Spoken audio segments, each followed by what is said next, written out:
Right, so to the surprise of everyone, especially us, we're live. I'm really confused because we're live at 4:15 on a Monday. I need to send the link out and everything, but it's just reasons. Just run early, so is what it is. The good news. The good news is we've got a league table. After one round of games, we have a league table. But only one league table, even though because we used to have two at this point. But obviously, League One used to start. Yeah, June. Yeah, and even then, it might not have done. We're on. Welcome to the program, 4020 live.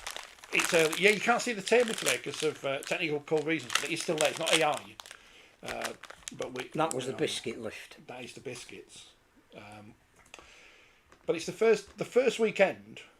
Well, we had the Challenge Cup last weekend, didn't we? But we didn't really because a lot of it got postponed. But the Championship is back. Competitive rugby exists. Competitive rugby league. England need a new coach because step aside. That's nonsense. I mean, I'm enjoying Scully's retirement from rugby league, which includes talking to John Davidson all the time. Anybody would think there was a bit of ill feeling between the two parties. Step aside. That's mutual consent. Honourably allowed him to fall on his sword. How long was his contract? Well, he was apparently in the employ of the RFL. Oh, so yeah, of course. Theoretically, a month's notice on either side. When did you ask about that? Was that for the second test? I can't remember. It might have been. I remember. I think you were. I remember that. We were waiting in the. Yes, it was at Hill Dickinson. Yeah. So that was interesting. Step aside. Just say he's not in the job anymore. But because remember all those journalists who wrote an article saying Paul Wellens had been sacked when his contract had run out. So what's the difference? Why are we scared of Sean Wane? Well, I think some people find him quite intimidating. Yes. Well, we don't have to do now because he's not going to be there. Unless he's outside, yeah. We're not off to Australia anyway, so it doesn't matter. We won't be there at the World Cup. Are we not going? I don't think so. It's early to say. Yeah. Welcome to 4020 Live. It's Monday. We're back in the actual... For the first time this year, we're back in the rightful place that is the 4020 Live studio. Complete with orange glow heater. Andy is here. The volume is quiet again. It shouldn't be. Let me turn that up. Is that any better, Andy? Tell me if that's better. It shouldn't be because I'm peaking at yellow on the microphone thing on my screen. I don't think the roof isn't the roof. The ceiling isn't as tall as I thought it was compared to our last place. So. It was great last week at Wakefield. It was good. We had a good time at Wakefield. It was a good launch. So, yeah, it was a good launch. And now some teams have played. Teams have played games. Who's going to be the next England coach now? Because the bookmakers apparently, and here's where, next time we're looking for someone to head up our PR department. Do we have a PR? No. We should get one of those people who writes press releases for bookmakers because they can get anything on the telly or radio. Although I'm struggling to find the odds. I found the odds on who's going to be the next England coach. I found the odds, but I've not found actually where I can actually bet on the odds. And it has to be said at this point, and I know our audience is intelligent, so there's no point me even telling you this, but when they write these things, so the bookmakers say... We've got the advert from Betfred in this month where they'll say no. But in next month's magazine there'll probably be an article saying, or an advert rather, saying... Here are the odds. Yeah. For Super League. Hull Kingston Rovers. Well, Mark Pearson did it last week. Wigan the favourites. Yeah, Wigan are the favourites. But that's based on A, what happened last year, B, history, C, signings, D, an opinion. Whereas this is all based on opinion. Or money. And as I can't find out where you can bet on it, it's not based on money whatsoever. So Willie Peters is the favourite because he won all the things. Well, and also because he was the assistant coach for Australia, so you'd think that his next step up would want to be in charge of a national team. How long's he contracted for at Hull KR? A little while, at least another couple. So it's not as if he can just go over there and stay there. No, but I think he would relish going home because if he is putting a CV together, taking England into a World Cup and maybe free hit semi-final, That would look good on his CV. Willie Peters, 2-1. Sam Burgess, who has won So that's not done on coaching nothing, experience. 4-1. He's famous. Aha, okay. Well, that's what you need. It worked for Ellery. What, did we win on anything under Ellery? No, we got close. We beat the Aussies in a test match, test. not a series. So that's more than Sean Wane did, right?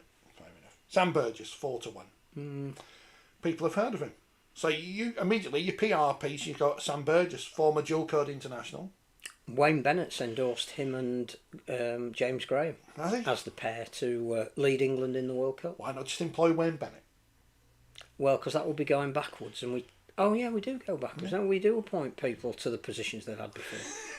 Yeah, but that's only office jobs. That's not coaching. Paul Rowley, 6-1. I think he may well have all on this year to get his feet under the table at St Helens. Matt Pete, 8-1. Yeah, I can Definitely see that. rebranded from Matty. Definitely not Matty. I can see that. Michael Maguire, 14-1. Not a chance. Again, I know he coached New Zealand internationally. I know he's coached Queensland, but he's defending a championship with Brisbane, and I can't see him doing it. James Graham, what's his? He does a podcast. He's got a good podcast. 16-1. We got a podcast. Oh, no, we ain't got a good podcast. No. We got a podcast. Wayne Bennett doesn't listen to our podcast, does he? So 16-1, James Graham.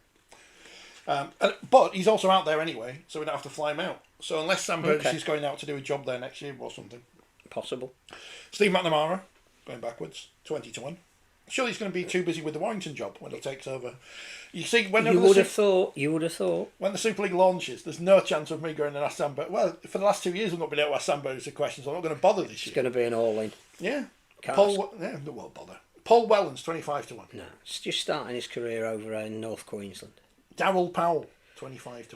Longer term, I could see that. When Fabio Capello quit the England football job over John Terry being a git, they put Roy Hodgson in charge as a kind of like elder statesman, temporary thing, and then he got the job full time, and it didn't really work after that. But Wayne Bennett, 30-1. I don't think Wayne would come back after the way he was treated. Was he treated by this fella or the? I get lost on. No. This fellow was the guy that brought him in. Who got rid of him then? But it was Kevin Sinfield said I want to keep him, and then they voted against him. Brian McDermott, 30-1. See, that's where I put my money. So that's why we should put all the 40-20 money that's this month. Where I would put. I mean, that would be my choice anyway, for reasons previously outlined. Yeah. I also think we need to know what is the length of tenure of the job. Are we looking at someone just to coach England in the World Cup? Are we looking for someone to build some pathways over the next 4 years to the following World Cup? But I would say if we are just appointing for a tournament in the Antipodes at the end of this season, Brian McDermott would be my choice. Phil's just always quiet, that's the problem. Quiet and considered. Does David Waite need his pension topping up, says David? Says David Waite. Steve the Mac the Mara for me. Is that his nickname? He's on the darts. Are you early or am I working late? No, we're early. Well, you see, there you go, right? So we should have, what are we aiming for? What is the aim? Hang on. So does this mean we've done the review into England's performance in the Ashes? Yes. Can we see that review? No. Because obviously. There was a review. I can confirm there was a review. Good. Well, you said on the podcast 2 weeks ago you didn't think he'd be in charge. So. I did. Not that I was part of the review or had any say in it whatsoever.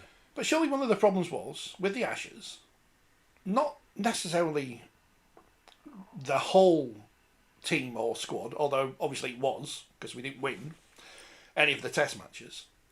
But, I mean, the bad news is here, the biggest loser out of all this is A, Sean Wane, obviously, B, John Bateman, because he's not going to get some caps at the World Cup. Well, has the credit in his bank now been emptied?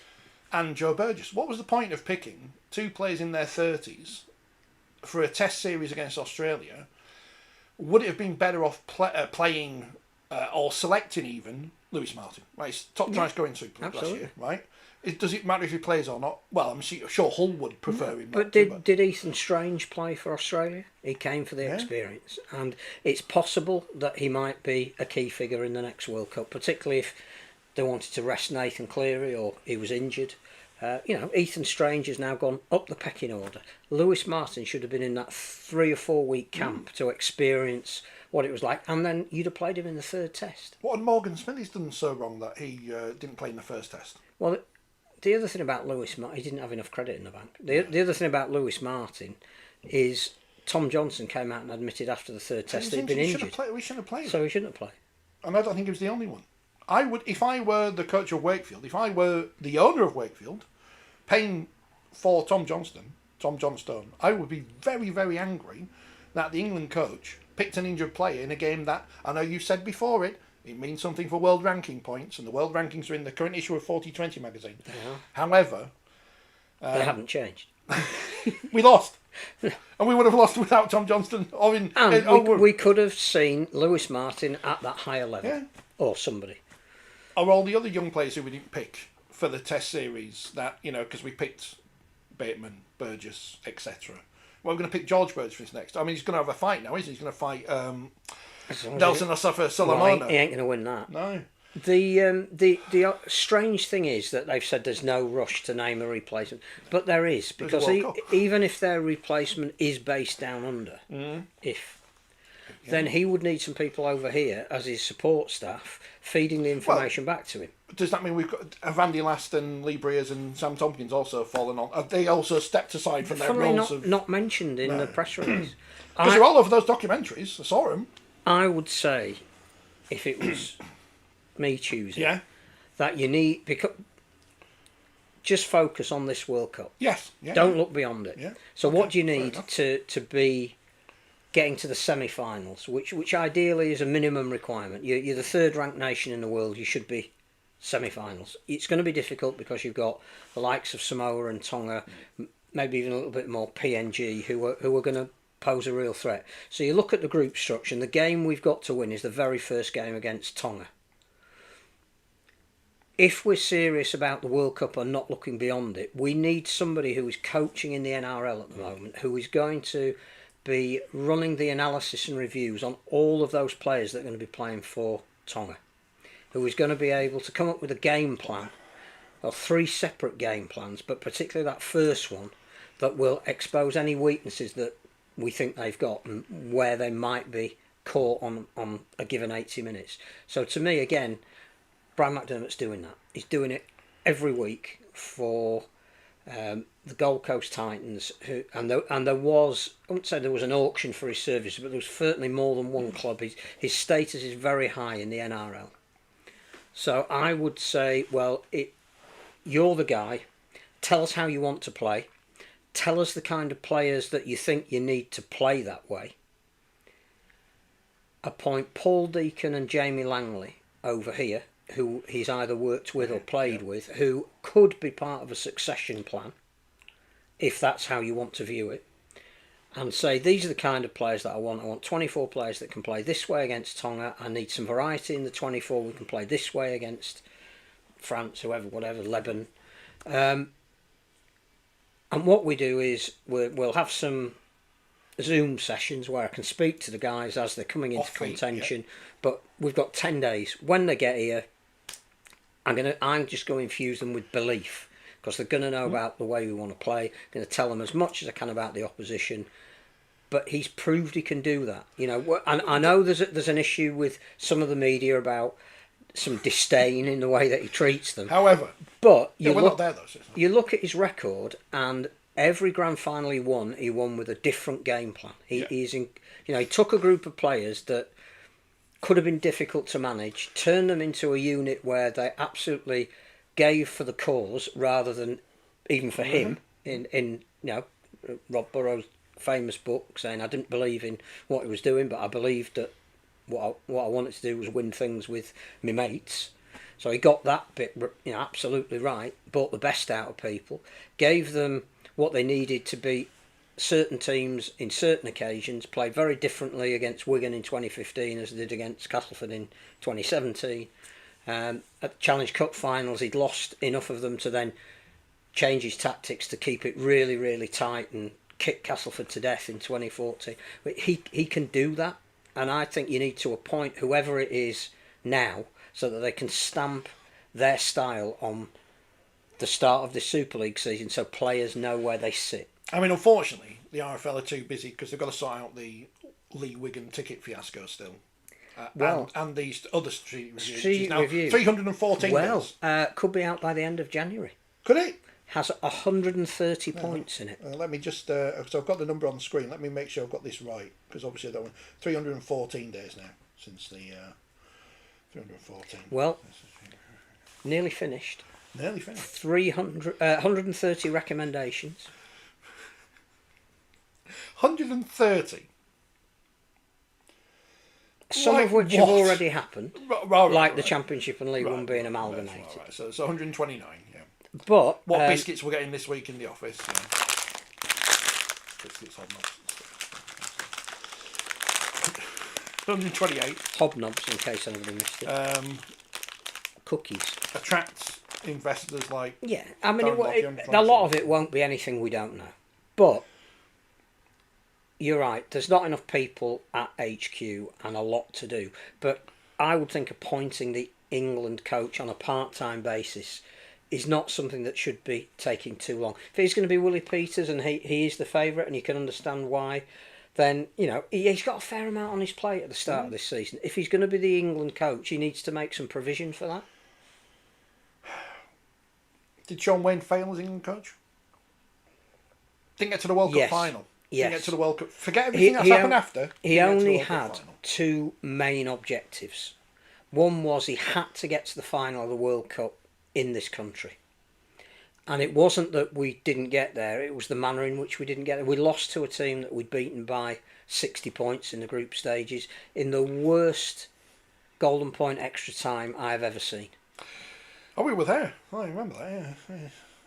But that was a minimum requirement. And at that time, the thought of Samoa getting to a World Cup final or Pacific Nation being in a World Cup final, it hadn't entered our thoughts.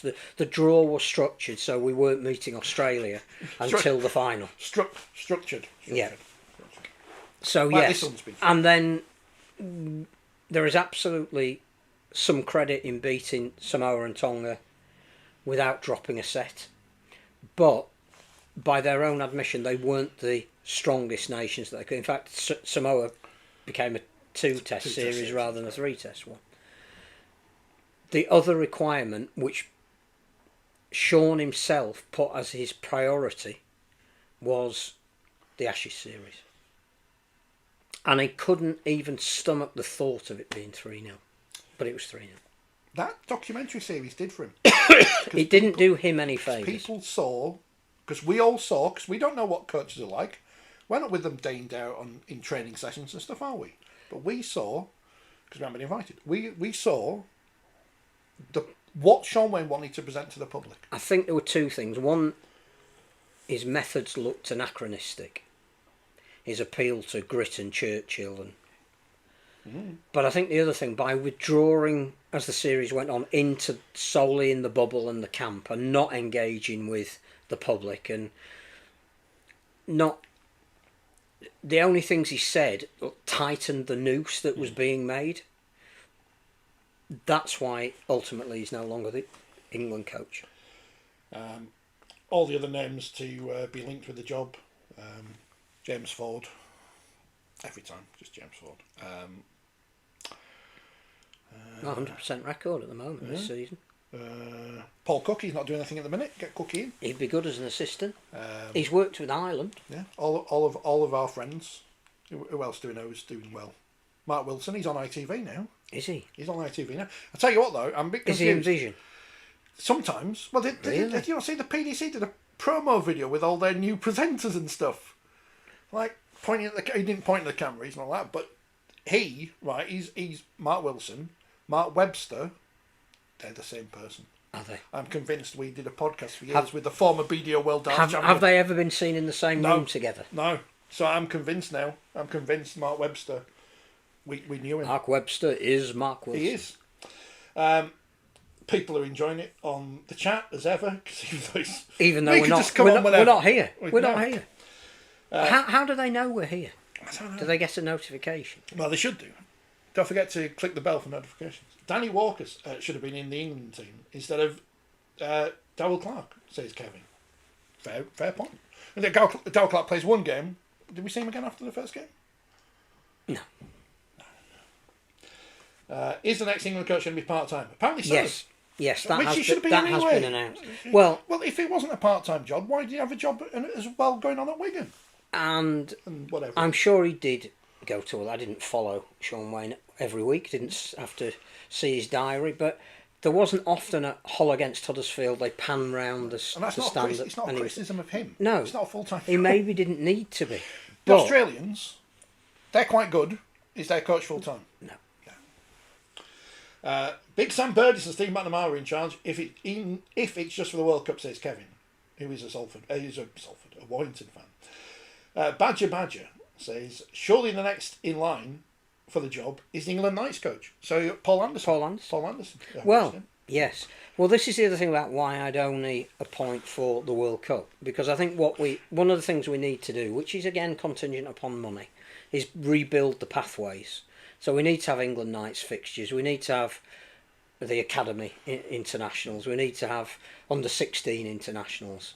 There has to be an aspiration for young kids who are just on the scholarship path, being able to say, right, well, if I hit these landmarks, then I know I can play for my country. We haven't got any of that at the moment because it's been allowed to lapse. So I think, again, a coach who is appointed in more of, if there was a full-time capacity, would be in charge of all of that. But we don't have the money at the moment. Amanda Wilkinson. She'd get respect from them players. Yeah. She'd be good. I know we're going to talk about it. Yeah. London, yeah. Performance of Tara Jones as the referee. Yeah. Fantastic. Performance of the chat on YouTube, not fantastic. Don't have the chat on. The thing about that, she was, again, I don't know how they structured the audio, but clearly it was the referee's audio with a commentator. They can't be able to split it because that's been done for years now. So there must be a reason why they can't do that. She clearly has a very powerful pair of lungs. She shouted from minute 1 to minute 8. Did it put MBE after her name on the graphic? I don't even think the commentator acknowledged who it was. But I thought in terms of control of the game, rapport with the players, respect shown back to her, it was a really, really good performance. And that's why we shouldn't scoff at Amanda Wilkinson, because she would gain the respect of the players. Every coach we speak to, until that decision is now made, we've got to ask them, do you fancy the England job? Absolutely. And we might have a coach on the podcast at some point soon, and I'll ask them that question. And I say them, because obviously that gives away that it might not be a male. Brian Mack, until for the World Cup, also says Badger. Then let Tony Smith lead an actual review, restructure, but that's just me being a Leeds fan. But if the RFL might get the wrong Tony Smith. I think it's safe to say that Tony Smith may not be in this country by the time that review. That Tony Smith, not the other Tony Smith. Is Phil McDermott's agent? Yeah, Paul McDermott's agent, aren't you? No, I don't think he needs an agent. I think any negotiations you would do directly with him, and it would have far more effect. I did have the pleasure of spending a fair amount of time with him when he was coach at Leeds, and he is not the person that he is painted to be, which is mainly of his making. The chat's gone mad, so I'll jump around it. Kevin says, see Matt Duffy has signed for South. Yep. Badger says, I thought South Wales Scorpions had gone. I don't think he's going to be first choice, because Jai Gray is one of the best young players that they've got. I'll comment on this point about the championship in a moment. He lost hearts and minds a long time before the end of the series, says Badger. Yeah, I mean, I think that's part of the problem, that he became so set in his ways that it was even hard as fans to go with him, to the extent that the changes that were being made to the team, like it didn't change. We talked about it on the way back from Wembley. Who are the 7 people that didn't play? If we bring them in, what difference are they going to make? Well, none, because it's a like for like change. There wasn't enough variety in his 20. So we can have a great debate about who missed out, and there aren't that many. Let's be perfectly honest. If we wrote them all down, there may be 5 players that he could have picked that he didn't. But it was that he didn't have the variety to change it. Isn't that right? Well, David's mentioned him. David's mentioned Jake Connor. No, and I think, but the disrespect to the position of Man of Steel could have been handled better. He may well have been absolutely right, and Jake Connor may not have made any difference. But the way it came out, it was disrespectful to that the people that have won that in the past and what that award means and how it's decided upon. So I think that's right. He didn't take the public with him. By last month's magazine, There's still a few left. which has got a superb cover, Depending on who you are. read exactly what I wrote about that documentary series and some of the words. I don't want to use some of the words I used in that column on the podcast because we have younger listeners. One, but it's nothing's changed. Nothing has changed. Maybe it will be a clean slate now. If whoever comes in, we'll see. If it's part-time Darryl Powell, says someone with lots of letters and numbers in their name.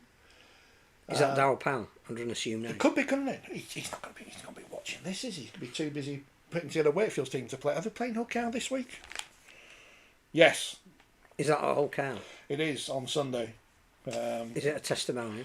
Or just I a don't think friendly? so. I think it's just a game. Well, I think a lot of the Just a match. the games with Super League teams in this weekend, they'll play their first choice teams.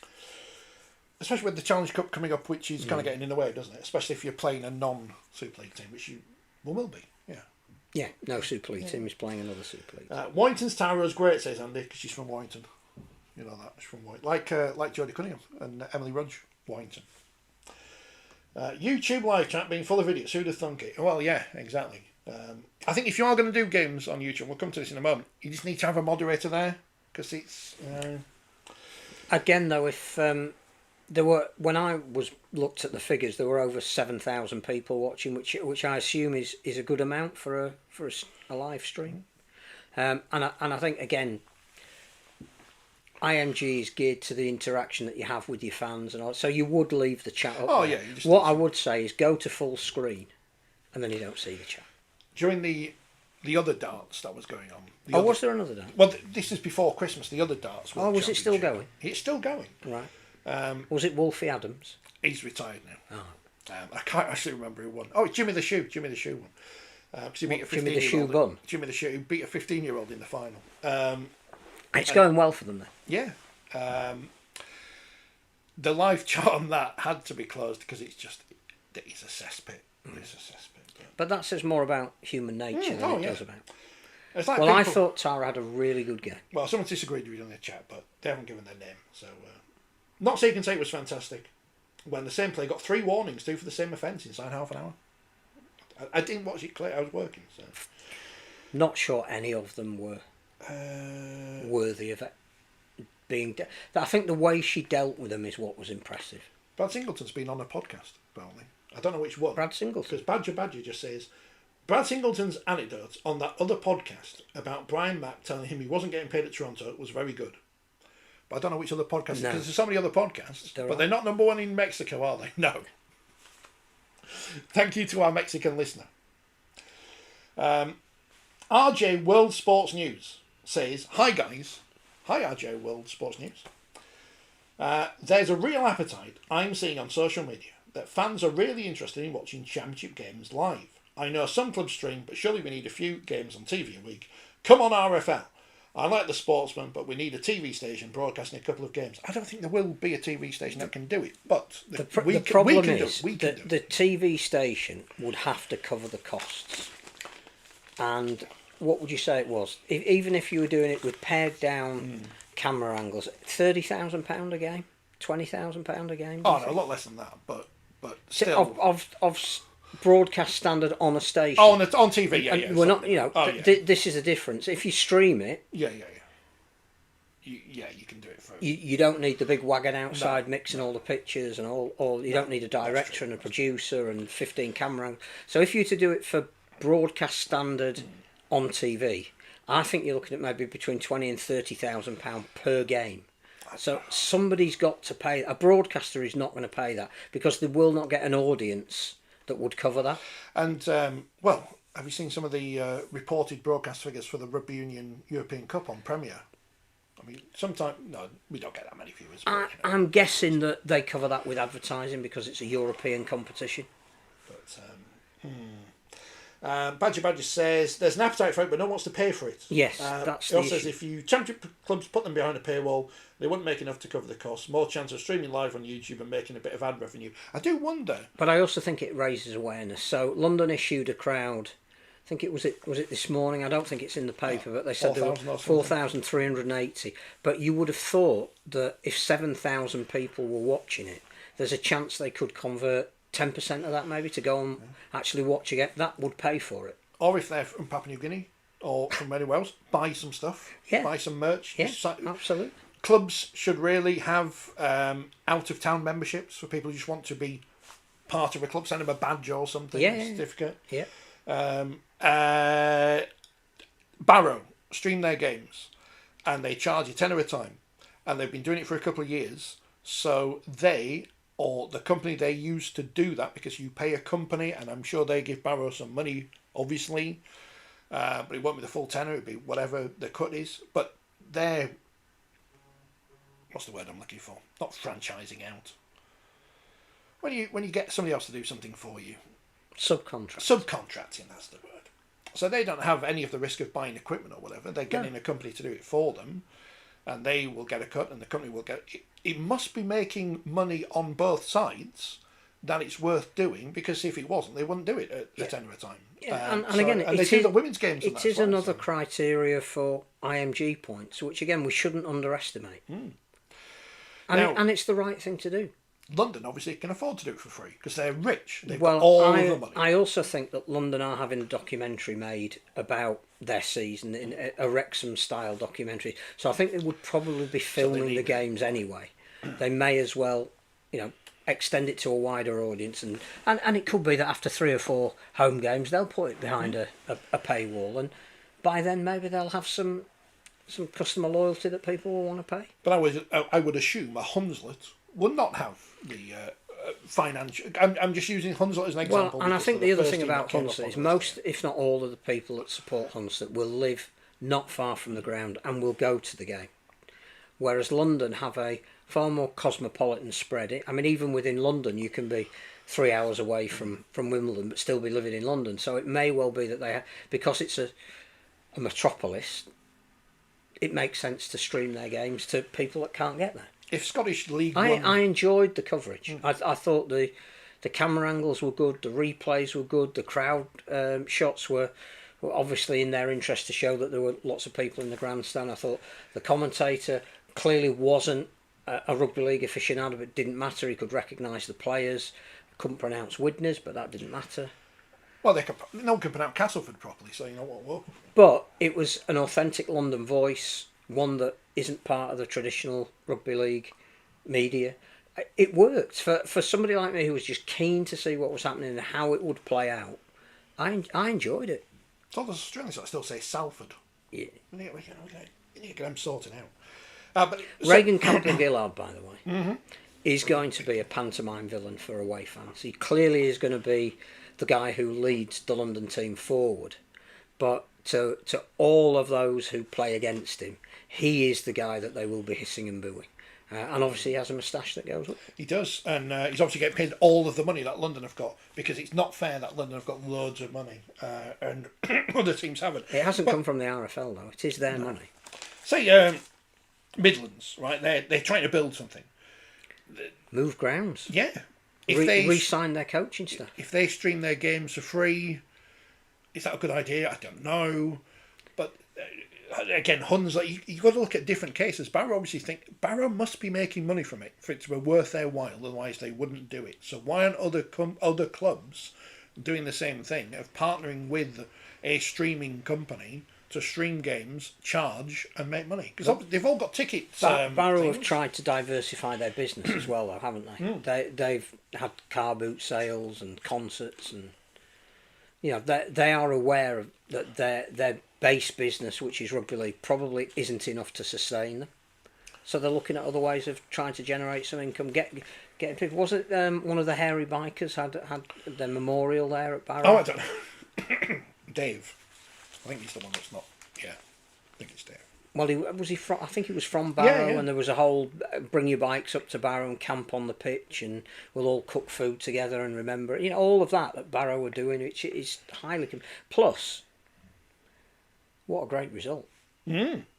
I mean, a lot of people were talking before this weekend about who the likely front runners were going to be in the championship, bearing in mind that none of us fully understand who's playing who in the fixture lists and or how the table works. Who's got an easy one or who hasn't.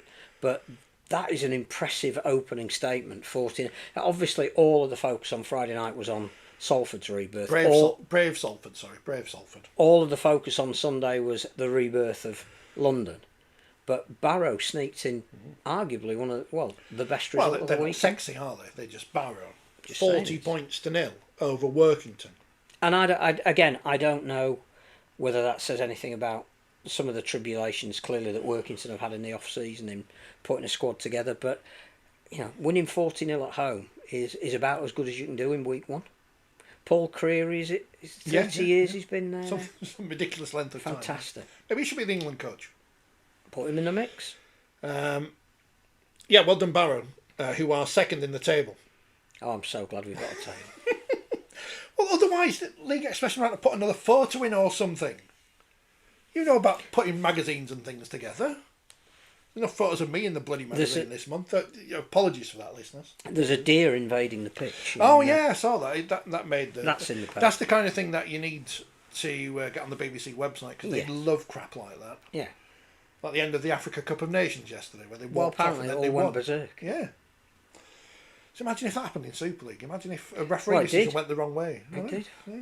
Imagine if someone threw their... Bradford walked off at Hull Cow. Was that a previous Bradford or this Bradford? Oh, it's definitely previous. Imagine if an owner of a... Have you ever seen that footage from the World Cup of football in the 70s where Kuwait are playing and they get a decision against them? The fella comes on and brings all the players off. That never happened in Super League. Can't wait for it to happen at some point this season. But yes, it would be good if there were more Championship games available to watch. It would be good if there were more Women's Super League games and wheelchair games. There's a halfway house though, and that is what we should have. No later than tonight is the highlights of all of these games, because all of the footage is sent into the RFL. So again, I think they've got their own platform, our league. Mm-hmm. They want more members. Every Monday night, all the highlights from the Championship games, all the tries, professional voiceover. Minimum requirement, I would say. Should be. But I don't know. No media people around. Credit anyone these days.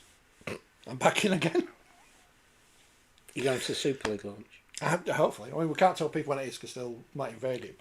But also, now I'm in training, and I'm a free agent still. I've not been signed by Wakefield. So if you want to sign me for your wheelchair team this season, I am available.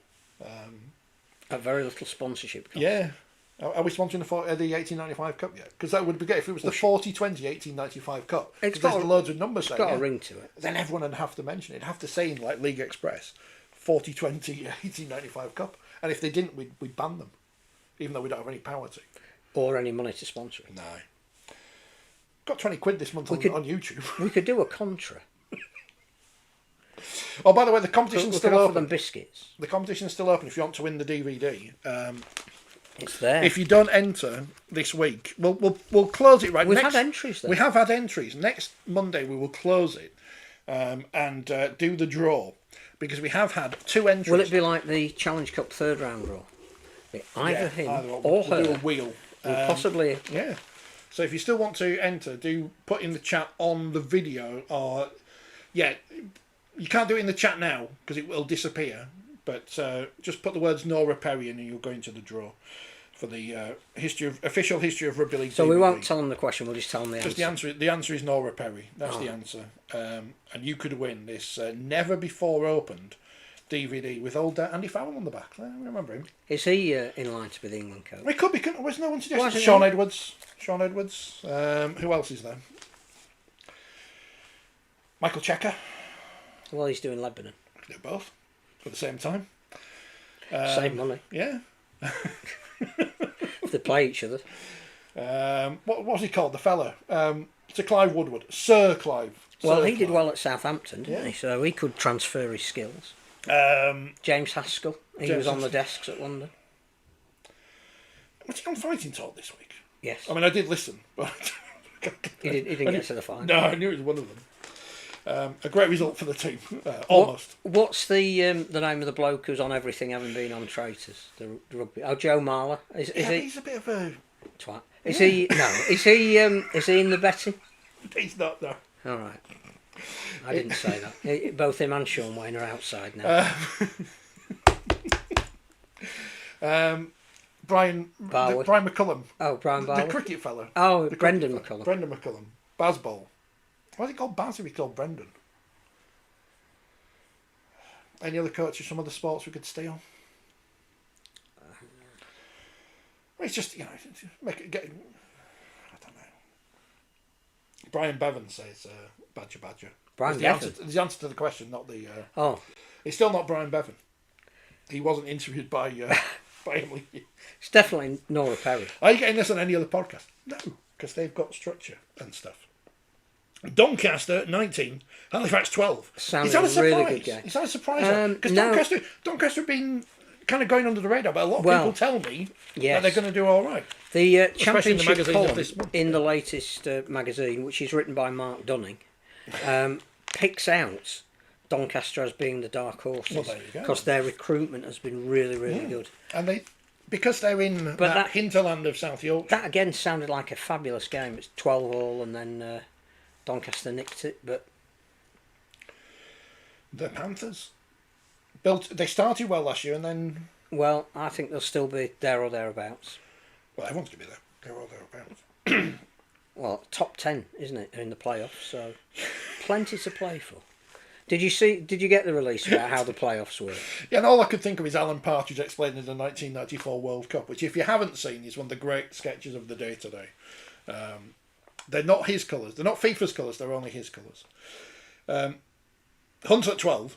Dewsbury 20. Good result Rams for Dewsbury. Kicked a lot of penalties. I think it was Hunts that's in discipline. Let them down. But yeah, good win for Dewsbury. The Cougars are also back, despite their. Cougars are back. No one noticed, obviously, because they didn't comment on it. But on the video of Alan Kilshaw last week, I call him the head coach, and he's not the head coach. No, he's the assistant coach. Yeah. But no one knows. But I asked who the head coach was, if he was the assistant coach. He said he wasn't really sure. It was Mike Ford, who technically is the head coach. He's kind of the director of rugby. Yeah.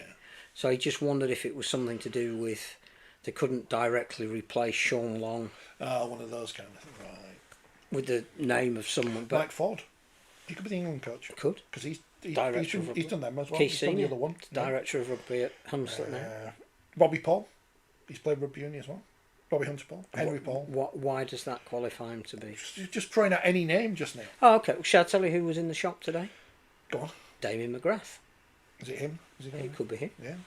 Gary Hetherington. Very, very well respected coach, Damien. Gary Hetherington.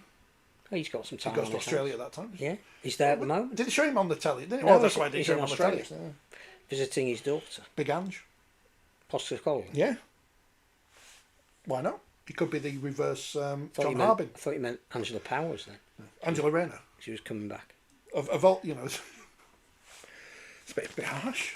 What? I like Ange. Keep in contact with her. No. She could be England coach. Yeah. Why not? Just throwing it in there. We're gone. Yeah. Keighley Cougars 32. Gull Vikings 18. Looking forward to Gull Witness. The Battle of the Vikings. Yeah. Do they play each other though? Because in this I don't know, convoluted do they? fixture system. Well, it depends. You're not in Nigel's WhatsApp group, have you? So you can't send him suggestions. Like last week when you said Featherstone should come in halfway through the Well, I season. didn't say they should. I said they could because of the way the fixtures Well, now are. we say should because it sounds funnier if you Okay. just turn up halfway through the season. But now it's been kiboshed by this fixture format that no one knows if it actually exists or not. What are they doing? Are they doing something? Or are they not? Yes. They're doing something, but we don't know what they're doing. Well, I think we do. Oh, right. And I think the credit does go to Martin Sadler. That he realised that there were 12 teams who didn't otherwise play each other that now didn't have a game against Featherstone. Right. So you could come up with a set of 6 fixtures which you could then play home and away, which would fill the gap where Featherstone would have been. And if you looked at the fixtures, some of them were obvious replacement fixtures. Not quite the same, because obviously Featherstone take quite a few fans. If you're at home, if you're at Batley, who should have had them in the first game, I think Batley's proposed opponent is Oldham. So they lose a home game with Featherstone, which would have bought a few players, but the Oldham one will bring quite a few fans as well. So Oldham are popular, eh?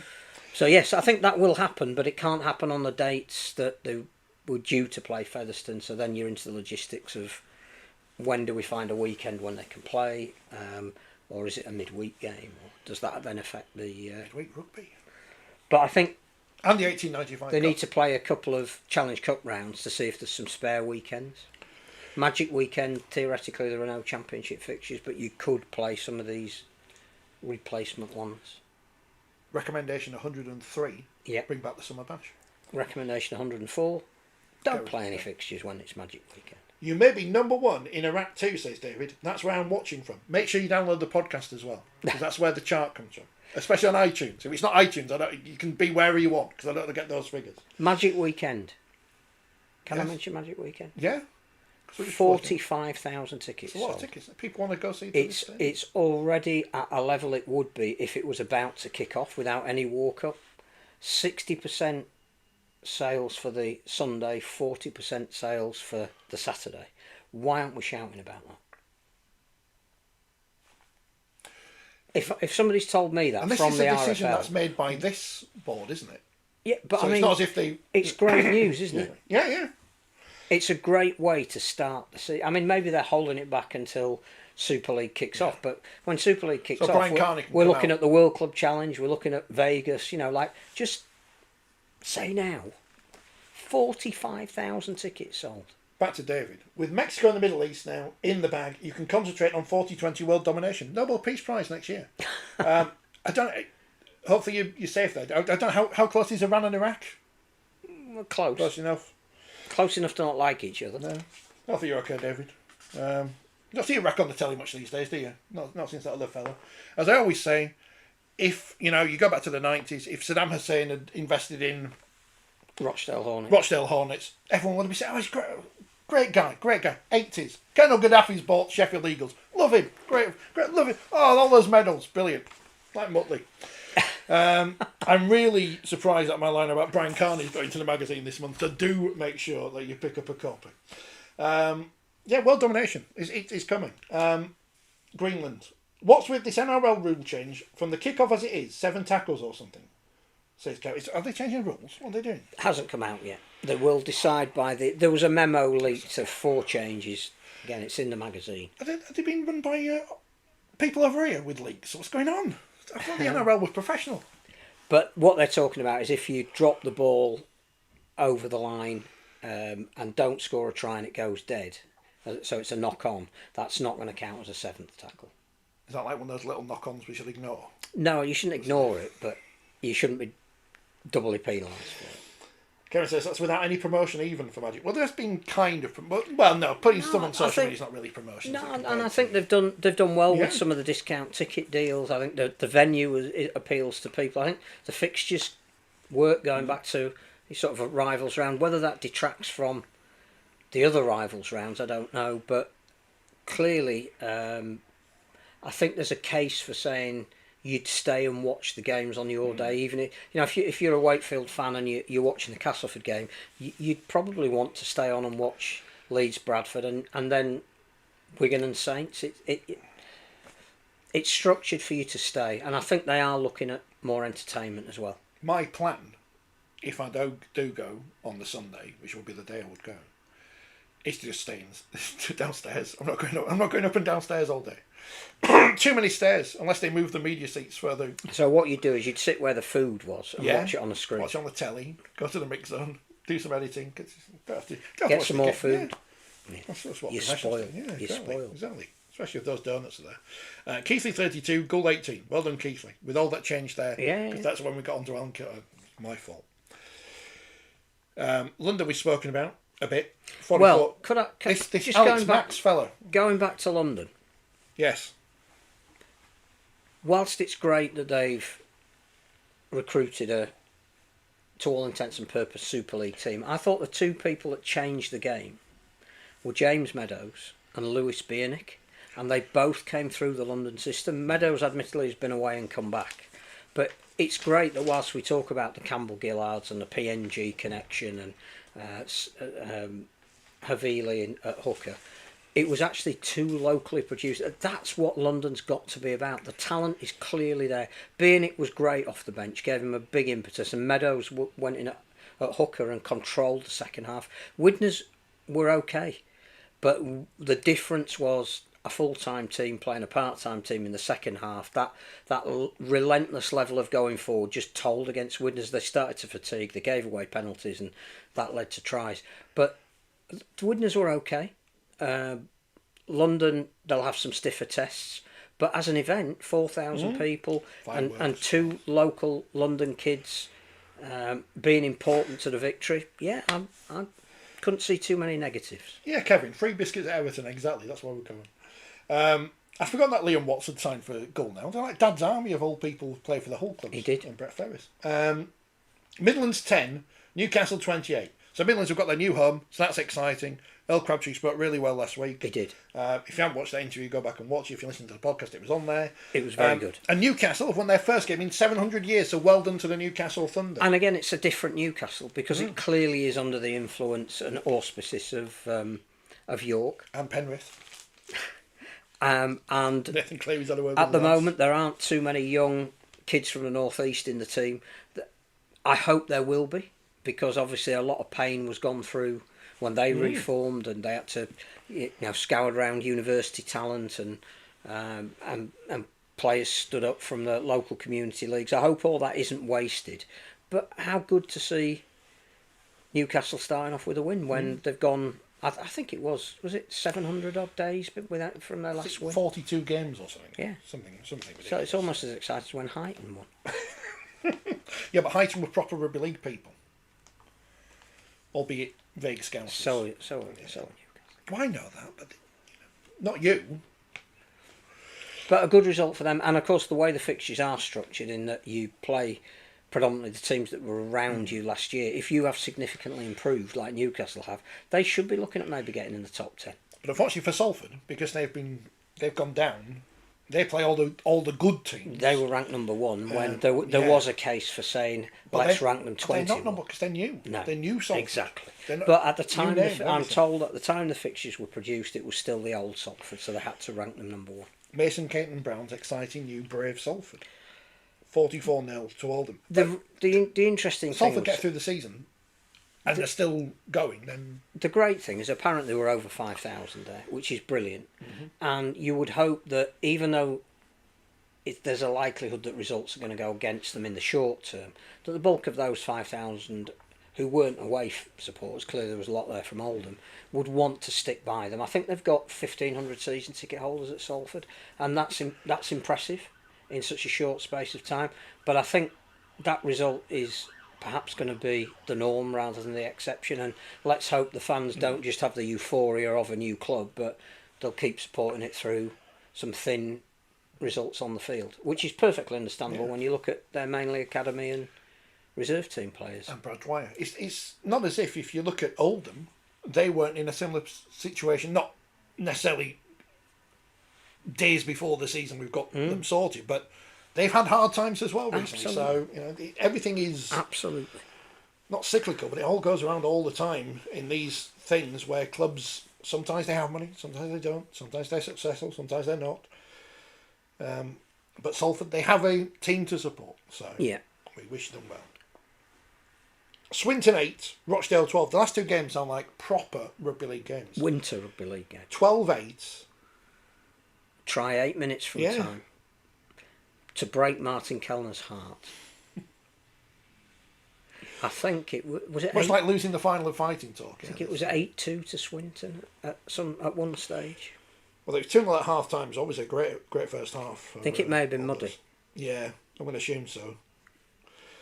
And Whitehaven 4, Sheffield 11. So Craig Lingard spoke last week about new era at Sheffield. We all know why. We don't have to go into it. New players. New. And again, going up there at this time of year on a muddy pitch, that's an improvement from last year. And they play them again this week in the Cup. They do in the Cup. Speaking of the Cup, some interesting fixtures. Go in a couple of pages. Brighouse 6, Loch Lane 42, which means Loch Lane now play Kingston Rovers. Because they don't have to play Featherstone. And It should have been Lock Lane against Featherstone. And you'd fancy them against Fev. Well, but that would have been a local derby to savour, with the winner playing Hull KR. I assume it will be at the Jungle. The Weldon Road. Yeah. Hewer versus the RAF called off because the RAF couldn't get a team because they're busy. They're busy lads. Well, they got a team for the week before and it was called off when they arrived. So that's all right. King's Cross Park 12, Westall 42, Rochdale Mayfield 12, Innsrose Bridge 18. I don't know if I've got more northern when I'm reading these towns out. Stanningley 24, Dewsbury Moor Maroons 22. You don't need to, Wakefield Trinity Wildcats didn't work. Just pick a name. Telford. Apparently that was a great game. Won late on, even though Stanningley were down to 11 players. Telford Raiders 18, London Chargers, let's say 38. Yes. Wigan St Jude 17, Lee Miners Rangers 12, Derby. Woodhouse Warriors 4, Murfield Spartans 38, and Siddle 14, Waterhead 22. But it could have been anything because no one could see anything. But well done to the sportsman commentary team for getting through that game. But Jake Connor's team is out. Jake Connor's... Oh, sorry, Jake. Sorry. It's led to some terrific ties this week. Well, fantastically, there's a lot of games that don't have their times and dates. No, because we've only just found out who their opponents are. But all due to be played this weekend. Some games this week. Salford travel to the Hammersmith Hill Hoist people. Yeah, which will be good for Salford because I think that will give them a chance to get a win and get some combinations working. Sheffield Whitehaven, having just met in the league. Batley Hunslet Amateurs, they still need a name, or one of the Hunslet teams needs a name that's different. Blackbrook versus Workington. For the right to play St Helens. Exactly. Blackbrook against St Helens, if that was to happen. Donny Newcastle. See, you fancy Doncaster, but still... Suddenly there's a lot more interest in that game. London Wests, winners play Bradford. That's nailed on. West Warriors against London is a fantastic game for... London are trying to foster the community links in the capital. They get to welcome one of the capital teams. I think they're playing at Richmond, aren't they? Yes. Should be a great occasion for London Community Rugby League, and the Broncos will make them feel incredibly welcome. But London Bradford in the third round of the Cup, that would be tasty. I mean, if the BBC don't choose that, then well, something's they'd going have on. to. They'd have to. And if the sportsmen don't choose it, I would say we'd stream it, but we won't be allowed. And I'm not going anywhere near Bradford for reasons. It's a London. Yeah, but it's still, So but you know why? We could go. We could, but still, I'll be working. I'll make sure we am. Midlands versus the Aberavon Fighting Irish. Murfield versus Gull at the Victoria Beckham Pleasure Grounds in Gull. North Wales Crusaders, who obviously haven't played a game because they had the week off. Neither are Batley. Yeah. Versus Bedford. Oldham versus Oral St James. Thatterwaith versus Widnes. Winners play Leeds, don't they? Winners play Leeds. And then the games that haven't had dates and kick-off times, but they'll either be Saturday or Sunday. Dewsbury Rams versus Westall. Halifax Panthers versus London Chargers. Heworth versus the Cougars of Keighley. Innsrose Bridge versus Swinton for the right to play Wakefield. That's the only game I remember. Stanningley Hunslet. That's a local derby. That's a derby. Oof, that's a derby. Leeds. That will definitely be worth streaming. That's proper Hunslet. Waterhead Warriors versus Rochdale Hornets. And Wigan St Jude's versus Barrow Raiders. And then we get the third round, and then it's all bets are off. All exciting. We don't read anything into pre-season results, do we? No. I don't even know what the score was yesterday between Newcastle and Leeds because it was Cast Reserves versus Leeds Reserves. So please don't read anything into pre-season results. Huddersfield won. Who did Warrington get in the draw? Kevin, it was like last week. I can't remember. I was there. It must be in the... Hang on, it'd be in the... Yeah, it must be. But while I looked for that, and I saw... it's amazing. I tell you what's amazing. There's no... crowd figure been given for the Huddersfield York game. No, well, testimonies you don't tend to normally give crowd figures. Warrington away at Sheffield or Whitehaven. Kev. So good luck with that. But Huddersfield's men, yes, will play more friendlies at the whatever it's called stadium, and I still don't know what Salford Stadium is called. The Aku Stadium. The Salford. No, Salford. Yeah, Compact. Yeah. The AJ Bells are all going to still call it. Huddersfield's men will play more friendlies this year at the Aku Stadium than Huddersfield's women will play Super League games. If anyone from a certain bookmaking firm is listening, I will have that bet because I nailed on. Certainly more Challenge Cup games. Well, you know a bookmaker. I do know bookmakers, but I'm not allowed to bet with them. Close my account. So, you know, sort it out. Sort it out. Why are you not letting Huddersfield's men play on a pub pitch or whatever it is? I know they've got a nice facility, blah, blah, blah, but it's the optics of these things. I watched the London game, says Margie. Good game, but my gripe, I had to turn the audio off. Could only hear the microphone from the referee. I think there's obviously a reason, and I don't know. There can't be a way of doing it. Otherwise, they would have done it by now. What I don't know that if they could do would be to turn down the ref mic and turn up the commentator mic. It's clearly on the same feed, but yeah, so I don't know. In the talking of the Challenge Cup, Yeah. have we heard yet how it's going to work with Catalan's women coming over here? I don't think so. Are they playing? Shall I read? I mean, I'll try and find out because I've. Are they playing presumably only away games in the competition? My eyes are not working. I can't read this. I mean, they've got an interesting squad, haven't they? With all these NRLW players in there. Well, except will they be here for the entire? Are they here for the off season or? I'm trying to skim read this article until the NRLW starts. We'll travel to the UK to take part in both fixtures, so I could go to Huddersfield to watch them against Catalans. But I don't know where they play. Laundhill. Yeah, but still. But that also means I have to go to Huddersfield. Whereas I am thinking about going to watch Featherstone versus Wigan because it's at Featherstone. But I don't know which Featherstone it's going to be at. I mean, I assume it's going to be at the Post Office Road. Well, does the women's team come under the foundation? It does, as opposed to the club. And I'm sure I read somewhere that they're trying to. So they would still be able to use the facility. Yeah. Who gets the bar takings? There's no new news on Featherstone, is there? Because nothing happened. There's no rush now, which is good, because. There are interested parties, of which we know our good friend Paul Cook is one of them. Not an interested party in that he's going to finance a bid. He's trying to pull together the right kind of interested like Mason Caton people. Brown. He's not the figurehead of whatever it is. Yeah. So there's nothing new on Featherstone, but there's, as we said last week, for once, because they can be accused of it. Yeah. They made a decision. They made a decision, and they made the decision that was going to cause them the most angst as well, which was interesting. My only worry for Featherstone, and one of the reasons why only half jokingly last week said they could come in halfway through the season, because the fixtures allow you to do that.